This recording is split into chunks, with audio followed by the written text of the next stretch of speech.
हाँ जी, कैसे हैं आप सभी? काफ़ी सुबह हो रही है, ऑलमोस्ट 5:11 5:12 का टाइम है और स्वागत है आप सभी का चाय और कोड में।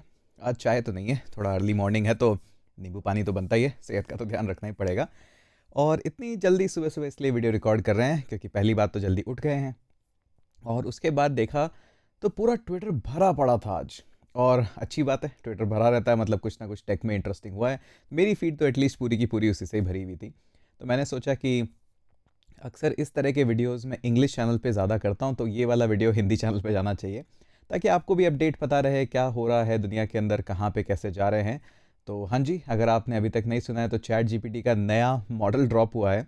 और चैट जीपीटी हो या कोई सा भी जनरेटिव एआई हो, जितने एनहांसमेंट इसमें आएंगे उसके अलग इंटेंशन होते हैं, अलग यूज़ केसेस होते हैं और हमें इस पे अपडेट रहना ही पड़ेगा, ऑप्शन नहीं है आपके पास ज़्यादा।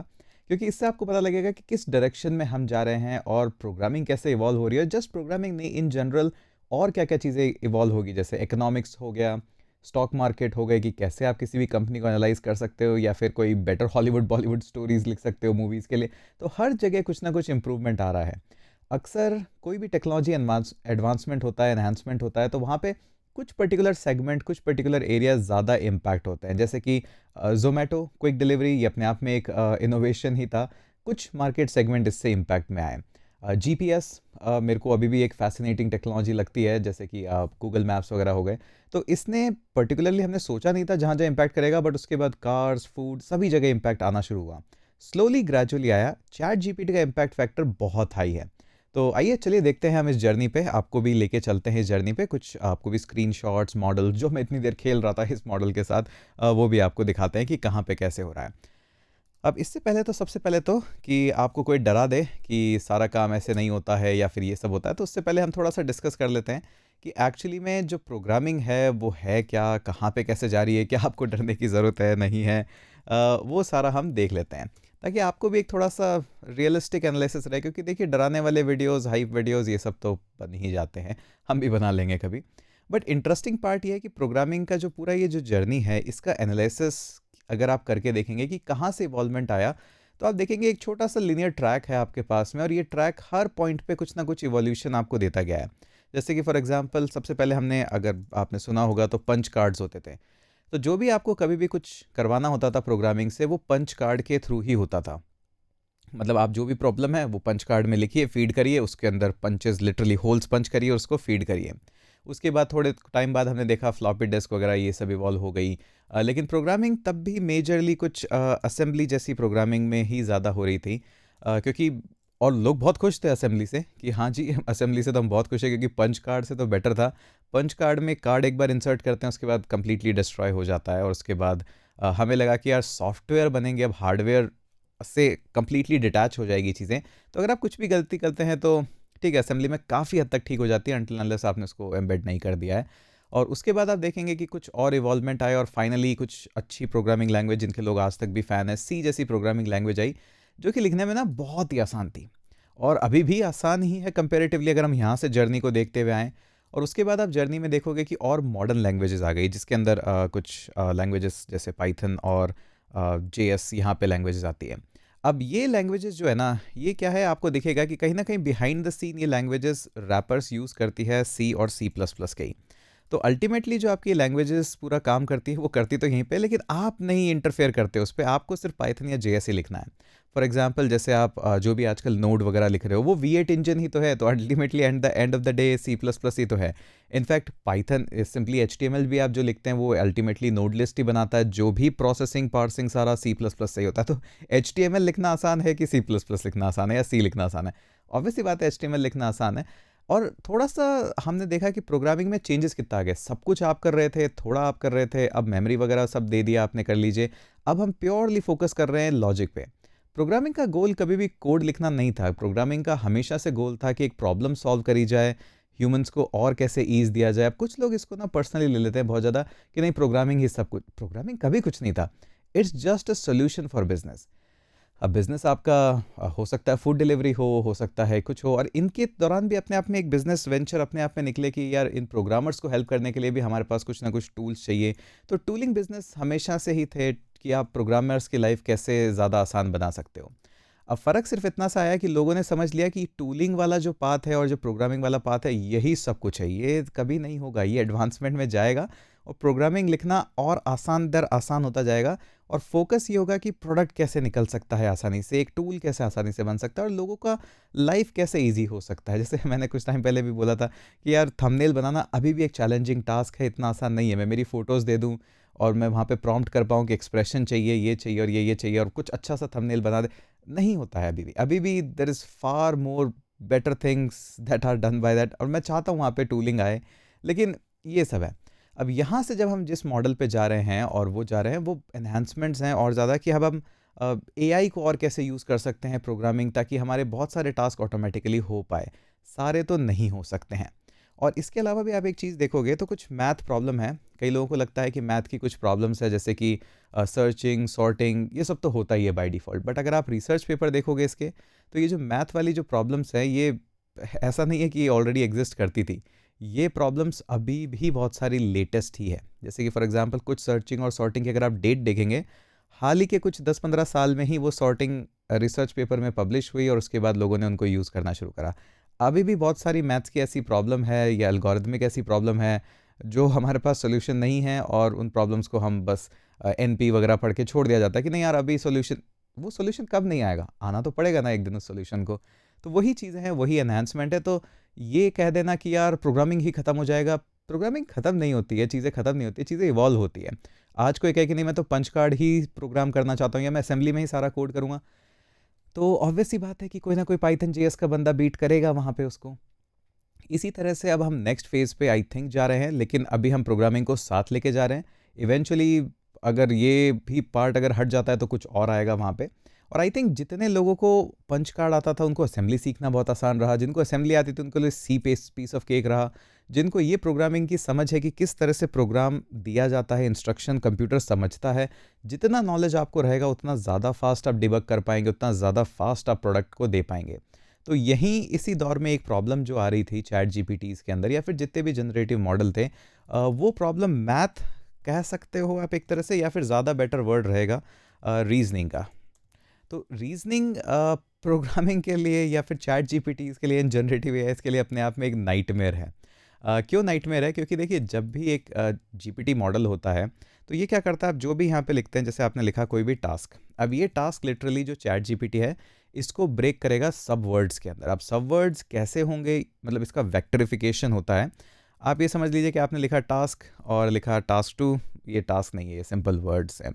तो हर एक चीज़ को एक वेक्टर में बदला जाएगा। अब वेक्टर होता है रेलेवेंसी स्केल, अब उसके बारे में कभी और बात करेंगे। सपोज़ करिए इसका वेक्टर कुछ आता है आपके पास 1,7,0,5 रैंडम नंबर्स कुछ इसी तरह से दिखते हैं।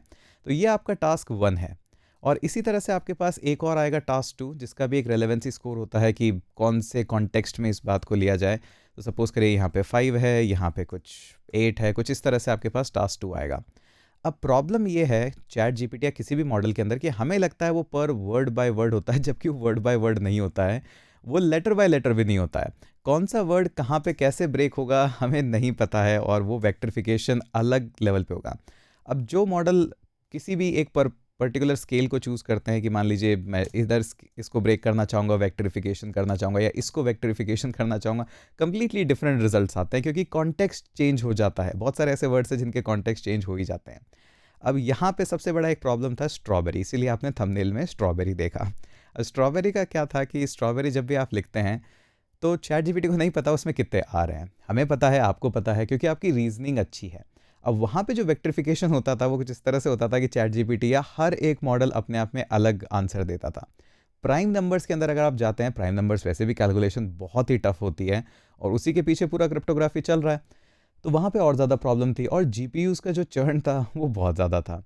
लेकिन अब जो मॉडल हमने यहाँ पे देखे हैं अभी अनाउंसमेंट के अंदर, उस पे भी हम जाएंगे, डिटेल में डिस्कस करेंगे। वो ये कहते हैं कि अब मैथ और रीजनिंग को ज़्यादा प्रेफरेंस देंगे।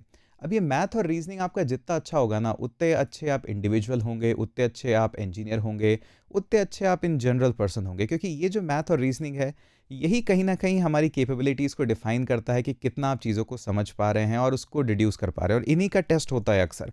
तो जितने भी आप आईआईटीज़ देखते हैं, आईआईएम्स देखते हैं, या फिर आप कोडिंग राउंड्स जो आप देखते हैं कि कोड फोर्सेस वगैरह जो कंपटीशन होता है वहाँ पे कि कितना जल्दी आप प्रॉब्लम स्टेटमेंट को समझ के उसके लिए एक अच्छा रिजल्ट दे सकते हैं। यही चीज़ें आपकी इवैल्यूएट की जाती है जिसमें एप्टीट्यूड वगैरह ये सब आते हैं। अब इनके जो एक्सट्रीम एग्जांपल्स होते हैं कि कितना आप डिड्यूस कर सकते हो मैथ और रीजनिंग से इन सबको, इनकी इम्प्लीमेंटेशंस बहुत ही इंटरेस्टिंग है। कोई भी बंदा जो कि स्टॉक मार्केट के अंदर है या फिर इकोनॉमिक्स के अंदर है, तो वहाँ पे ना आपके पास डेटा है, लेकिन ज़रूरी नहीं है कि सारा डेटा अच्छा ही हो या बुरा हो। उसको डिड्यूस करना पड़ेगा कि कंपनी के प्लान्स क्या हैं, कैसे वो इन्वेस्टमेंट कर रहे हैं। हो सकता है अभी उनका प्रॉफिट बहुत ही नीचे हो, लेकिन जो इन्वेस्टमेंट है बहुत अच्छे हो, जो फ्यूचर आपको रिजल्ट दे दें। तो आप ये सारा डेटा बस फीड करके जीपीटीज या किसी से भी एक्सपेक्ट नहीं कर सकते थे कि वो अच्छा देगा।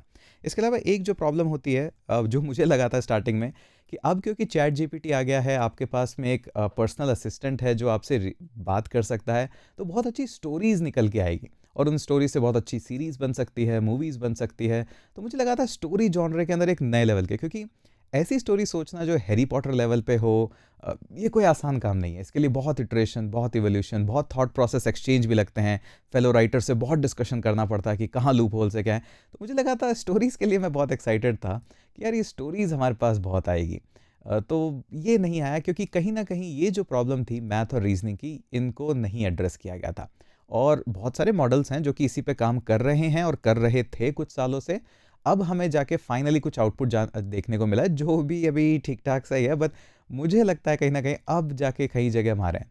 तो यहाँ पे भी देखिए दो टाइप के आपको मॉडल्स दिखेंगे, कि ये जो जनरेटिव एआई के जो मॉडल्स हैं कि ऑलराइट, तो जनरेटिव एआई के जितने भी मॉडल्स हैं, यहाँ पे दो तरह की एक्सपेक्टेशन इन मॉडल से रखी जाती है। पहली जो एक्सपेक्टेशन इनसे रखी जाती है वो रखी जाती है स्पीड की।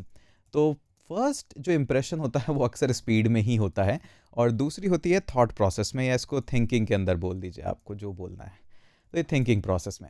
अब देखिए जब भी कभी कोई मॉडल इंट्रोड्यूस होता है या कुछ इस तरह का होता है, जैसे कोडर्स पे आपने देखा होगा कई कोडर्स बहुत फास्ट लिखते हैं, तो ये सबसे पहला इंप्रेसिव फैक्टर होता है कि यार बहुत फास्ट है, स्पीड है, तो मतलब अच्छा ही लिख रहा होगा।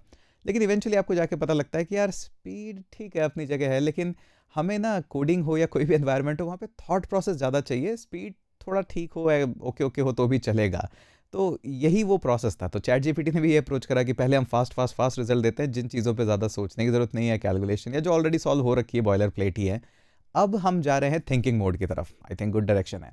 तो चैट जीपीटी ने अनाउंस किया, आप अनाउंसमेंट अभी देख सकते हो, अ new series of reasoning models. अब ये मॉडल्स कंप्लीटली डिफरेंटली ट्रेंड है जो हम पहले चैट जीपीटी देख रहे थे 4o वगैरह से, क्योंकि वहाँ पे स्पीड इज़ द फैक्टर, यहाँ पे thought process is the factor, और दोनों अभी एक साथ नहीं पॉसिबल है। और मुझे लगता नहीं कुछ सालों तक पॉसिबल भी होंगे, क्योंकि these are two different training mechanism all together. तो इस पर भी हम डिस्कस करेंगे, काफ़ी रिसर्च पेपर इस पर भी आए हैं। तो यहाँ पे आप देखेंगे कि ठीक है, we have developed a new series model expectation. तो यहाँ पे बहुत सारा है। हाउ इट वर्क्स पे हम आते हैं, उससे पहले मैं आपको दिखाता हूँ क्या क्या मैंने इससे क्वेश्चन पूछे और क्या क्या उसके रिजल्ट आए। तो सबसे पहला तो जो कॉमन क्वेश्चन है चैट जीपीटी से अक्सर जो कि गलत ही आता है, विच केम फर्स्ट द चिकन और एग। तो यहाँ पे जो आंसर है ना, from evolutionary perspective egg came first. तो इसने कहा कि ठीक है, अगर हम एग को लेते हैं तो एवोल्यूशनरी प्रोसेस को किस तरह से इवॉल्व हम देखेंगे, और अगर हम चिकन को भी देखते हैं तो this would occurred when a bird very similar to chicken but not quite chicken laid an egg, due to genetic mutation the offspring was hatched. तो बड़ा ही रीजनेबल आंसर है, और काफ़ी रिसर्च पेपर में और इनमें इसके बारे में स्टडी है। तो ऑलमोस्ट वो का वही आंसर मुझे ये दिखा, क्योंकि ये रिसर्च पेपर हमने देख रखा था एक बार इसलिए। और सबसे क्लासिक क्वेश्चन जो आपको सभी जगह दिखाई देगा, how many R in strawberry. इसके बारे में काफ़ी मजाक भी उड़ाया जाता है जनरेटिव एआईज का, कि ये कभी भी सही नहीं दे पाते। रीज़न आपको पता है, बट यहाँ पे अब सही आ रहा है। अब कई लोग तो कह रहे हैं ये फेल्स वाला केस है, ये सब है। आई थिंक नहीं है, अच्छा रिजल्ट है। और अगर इस तरह की रीजनिंग अगर हो पा रही है कि आप कॉन्टेक्स्ट पूरा समझ पा रहे हो, ऑन द गो आप वेक्टराइजेशन कर पा रहे हो, डिफरेंट लेवल पे क्वेश्चन क्या है उस बेसिस पे, तो I think this is really good.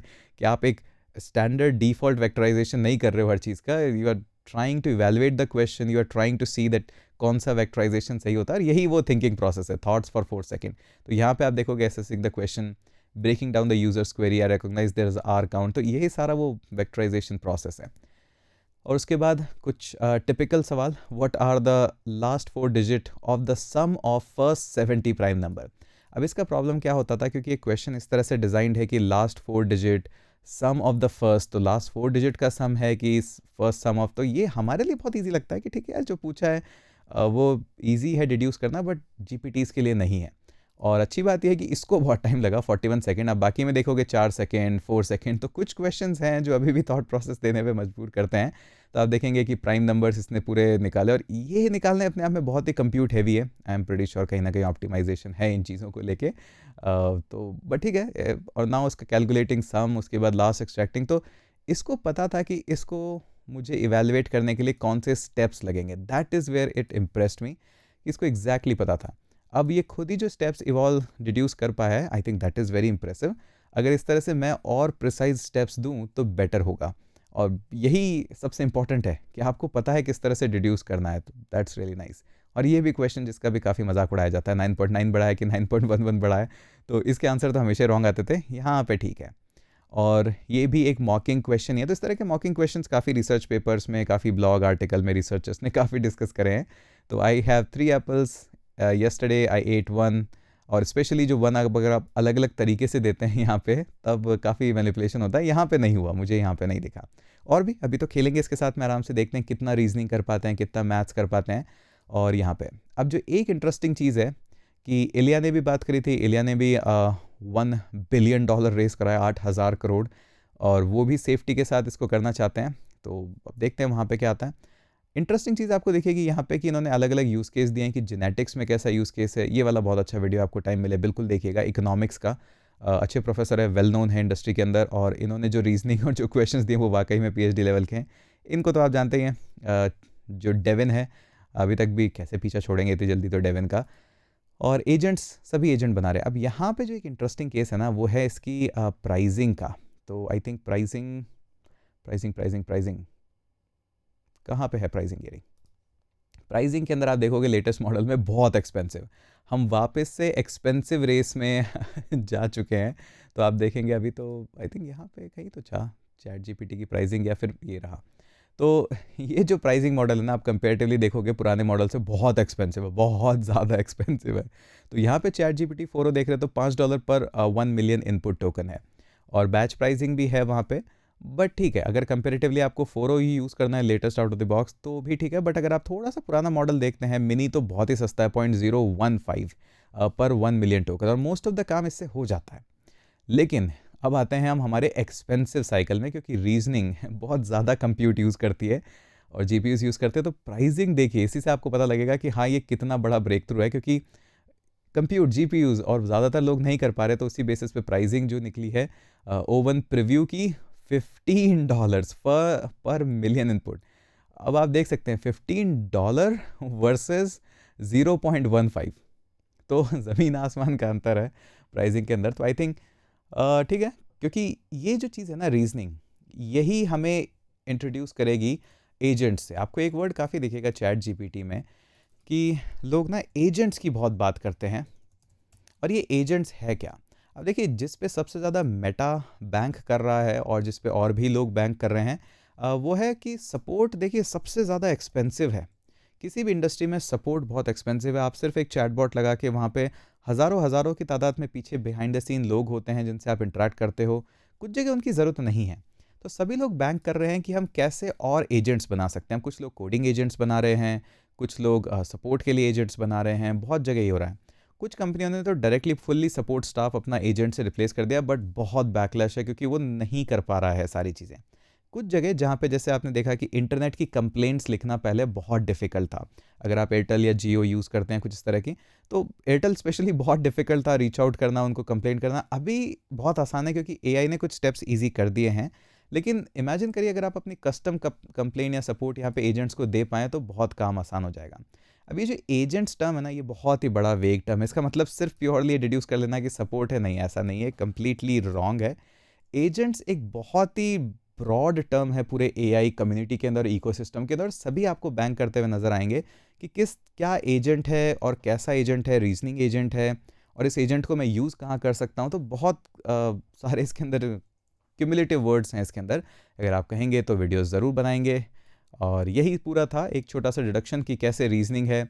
और यहाँ पे अच्छे से इन्होंने दे रखा है कि साइफर्स के लिए कोडिंग, काफ़ी एग्जांपल्स भी है, मैथ के एग्जांपल्स है, काफ़ी अच्छी मैथ्स भी सॉल्व कर पा रहे हैं, क्रॉसवर्ड्स भी है। ये बड़ा इंटरेस्टिंग है देखने के लिए।